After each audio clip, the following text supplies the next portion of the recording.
Vice president Shri Govind Ojha ji, हमारी national working committee में joint secretary विजय लक्ष्मी जी, भारतीय मानक ब्यूरो के विभिन्न अधिकारीगण, निदेशक श्री दीपक पात्रा जी, अन्य अधिकारीगण, विभिन्न विभागों से आए साथियों, और उन सबसे बढ़कर जिनसे बात करने के लिए मैं आज आपके सामने हूँ, जिनको कल के हिंदुस्तान की तकदीर लिखनी है, मेरे युवा साथियों। सबसे पहले मैं आप में से उन लोगों को धन्यवाद देना चाहता हूँ, आप लोगों को जो अभी तक भी मुझे सुनने के लिए यहाँ बैठे हुए हैं, जबकि ज़्यादातर लोग जा चुके हैं। निश्चित रूप से समय की अपनी सीमा रही होगी और आप लोगों का टाइम शायद कॉलेज का पूरा हो गया होगा, इसलिए ज़्यादातर या कुछ क्लास की प्रॉब्लम होगी, तो ज़्यादातर बच्चे चले गए हैं। अच्छी बात यह है कि कुछ बच्चे अभी भी हैं जिनके साथ मैं बात कर सकता हूँ, और मैं हमारे मैनेजमेंट को अनुरोध करूँगा, हमारे जो CCI के प्रतिनिधि आए कैलाश कुमार जी, कैलाश जी, अभी जितने स्टूडेंट बच गए यहाँ,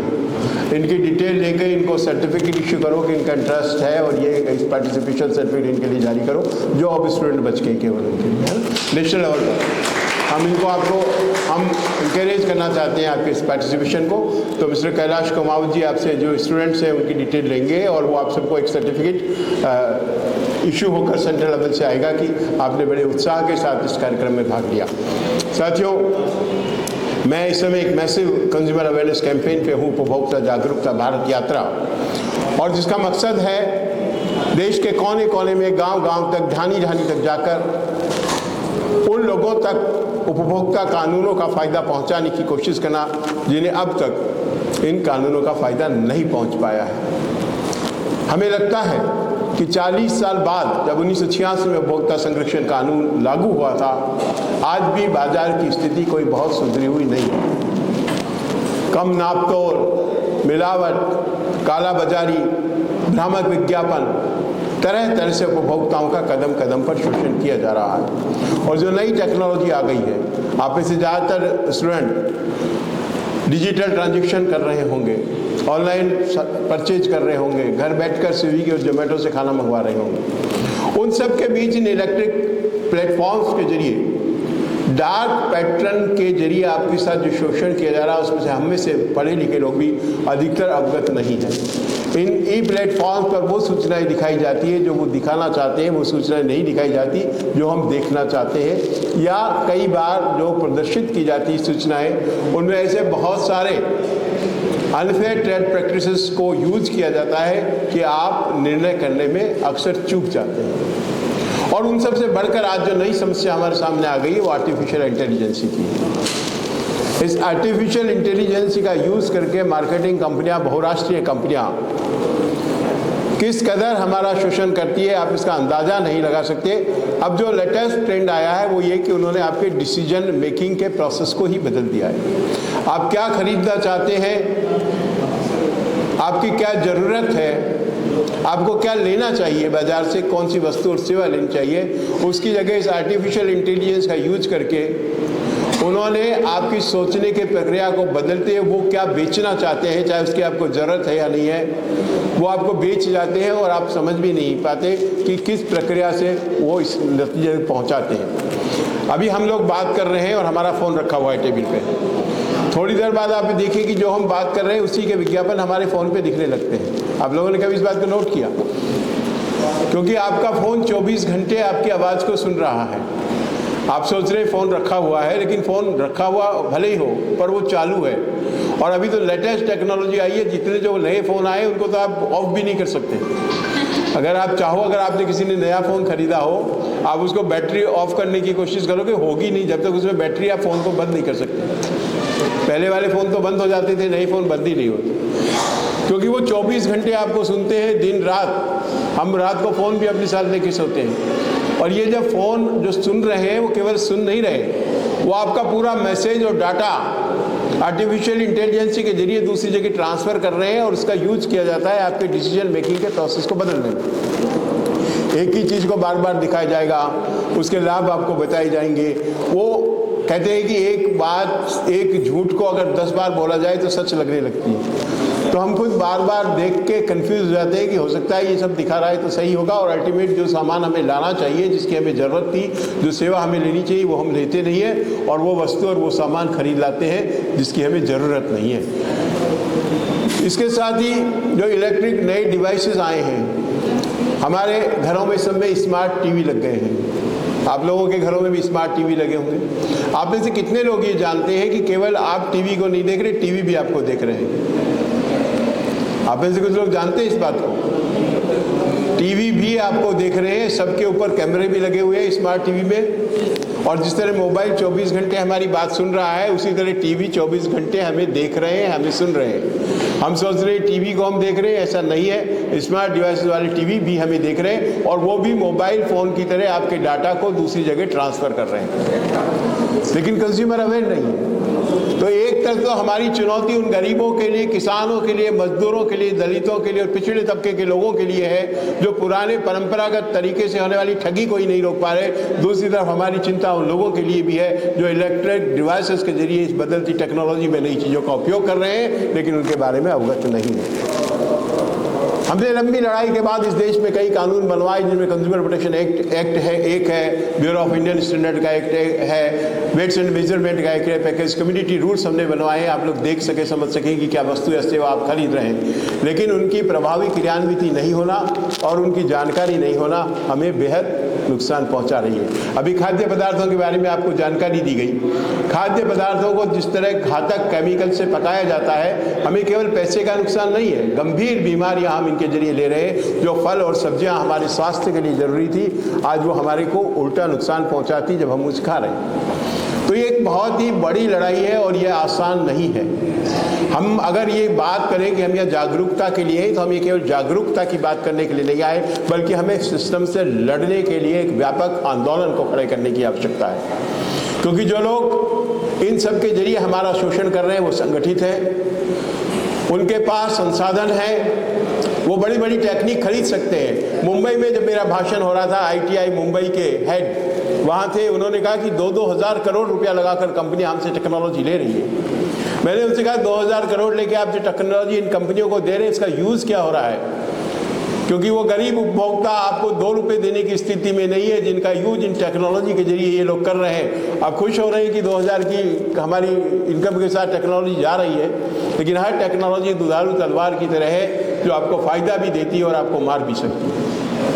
तो हम उस पक्ष की तरफ से हैं जिसे इस मार से बचना है। और साथियों, ये आसान लड़ाई नहीं है। मैं हर शहर में इसी के लिए जा रहा हूँ कि 1 या 2 युवा साथी भी अगर हमारे साथ खड़े हो सके, इसलिए मैं कॉलेज में जाता हूँ, इसलिए मैं स्कूल में जाता हूँ, अगर 1-2 युवा साथी भी हम अपने एक शहर से खड़े कर पाएँ, तो हम समझेंगे कि इस उपभोक्ता जागरूकता भारत यात्रा का कोई महत्व है।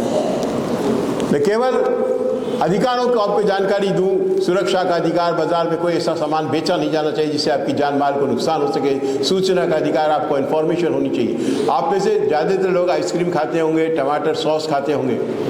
कितने लोग जानते हैं कि जो बाज़ार में आइसक्रीम बिक रही है उसमें 80% ऐसी है जो आइसक्रीम नहीं है, और टमाटर सॉस का स्थिति है कि 90% जो टमाटर सॉस समझ के हम बाज़ार से ला के खा रहे हैं उसमें टमाटर होता ही नहीं।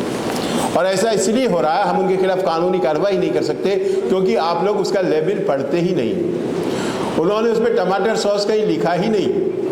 वो बेच रहे हैं टमाटर सॉस, उस पर टमाटर की फ़ोटो है, लेकिन उस पर टमाटर सॉस कहीं नहीं लिखा। कोने में एक छोटी सी लाइन लिखी है वेजिटेबल सॉस, और वेजिटेबल सॉस में वो कद्दू और जो दूसरा सस्ते वेजिटेबल है उनका सॉस बना रहे हैं। टमाटर की केवल खुशबू डाल रहे हैं और रंग डाल रहे हैं, कलर डाल रहे हैं, लेकिन हम उसको टमाटर सॉस समझ के खा रहे हैं क्योंकि हमने कानून बनाया कि पैकेज कम्युनिटी में आपको लिखना पड़ेगा ये क्या है। इसलिए उनको लिखना पड़ रहा है कि वेजिटेबल सॉस है, लेकिन हम पढ़ ही नहीं रहे। हम लोग आइसक्रीम खरीद के ला रहे हैं, उसमें बढ़िया फ़ोटो आइसक्रीम की बनी हुई है। जो बाज़ार में बिक रही है ज़्यादातर आइसक्रीम, वो तो उसमें दूध ही नहीं है, तेल से बना रहे हैं, और उसको वो लिख रहे हैं फ्रोजन डेजर्ट, और हम आइसक्रीम समझ के ला के खा रहे हैं क्योंकि हम उसको लेवल को पढ़ना ही नहीं चाहते।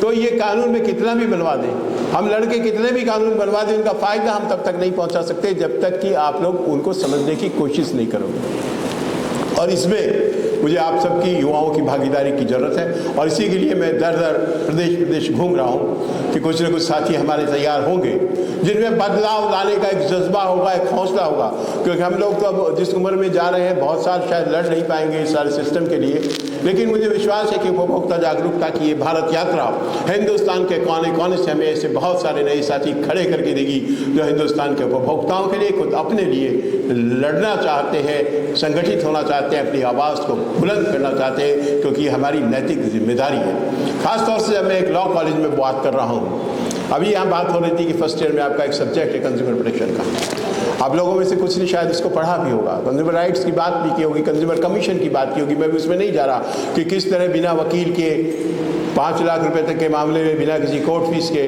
त्वरित न्याय आप कंज्यूमर कमीशन के जरिए प्राप्त कर सकते हैं। कंपनसेशन की सारी व्यवस्थाएं हैं, बहुत सारे 1915 हमारी कंज्यूमर हेल्पलाइन की डिटेल आपको दी गई। लेकिन साथियों, चेंज लाने के लिए आपको आगे बढ़ना होगा।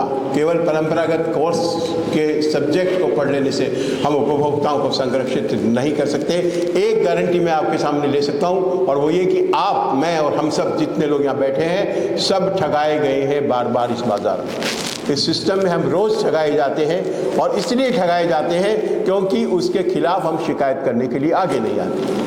हम कोई सामान बाजार से खरीद लाए और हमें लग रहा है कि इसके अंदर गड़बड़ी है, तो हम ये सोच के वापस नहीं जाते, क्या पता वो बदलेगा नहीं बदलेगा, कार्रवाई करेगा नहीं करेगा, कौन चक्कर काटेगा। और उसका नतीजा ये है कि शोषण का ये चक्र बढ़ता चला जाता है।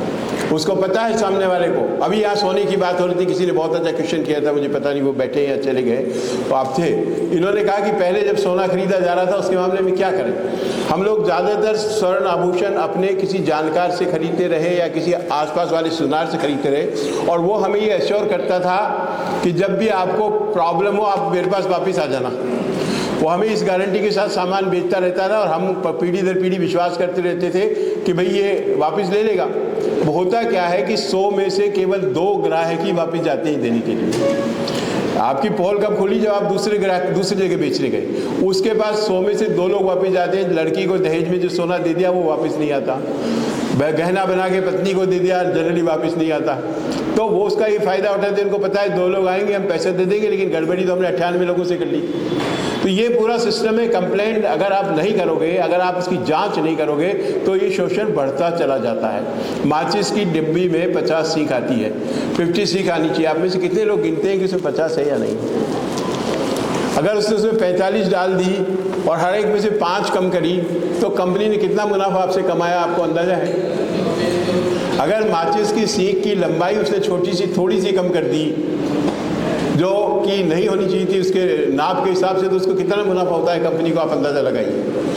लेकिन इन सबको देखने वाला, समझने वाला आज कोई नहीं है। जिन विभागों पर इनको लागू करने की जिम्मेदारी है, वो संसाधनों की समस्या बता रहे हैं, या वो भी ये मानते हैं कि हमारे पास कोई शिकायत ही नहीं है, हम क्या करेंगे। एक पुरानी कहावत है कि माँ भी अपने बच्चे को तब तक दूध नहीं पिलाती जब तक वो रोता नहीं, उसको लग रहा है थोड़ी देर खेल रहा है तो और खेल लेते। और यही कारण है कि सरकार चाहती है जागो ग्राहक जागो जैसे कार्यक्रम चलाए जा रहे हैं। उड़ीसा सरकार ने यहाँ इस तरह के इंस्टीट्यूट बनाए, लेकिन वो लाभ नहीं मिलेगा जब तक आप खुद लोग जागोगे नहीं। तो मैं आज आप लोगों को जगाने के लिए आया हूँ, और मैं विश्वास करता हूँ कि आप में से कम कोई एक तो इस आंदोलन में हमारा सहभागी बनेगा, और उड़ीसा के उन करोड़ों उपभोक्ताओं की आवाज़ बनेगा जिन्हें कदम कदम पर ठगा और शोषित किया जाता है।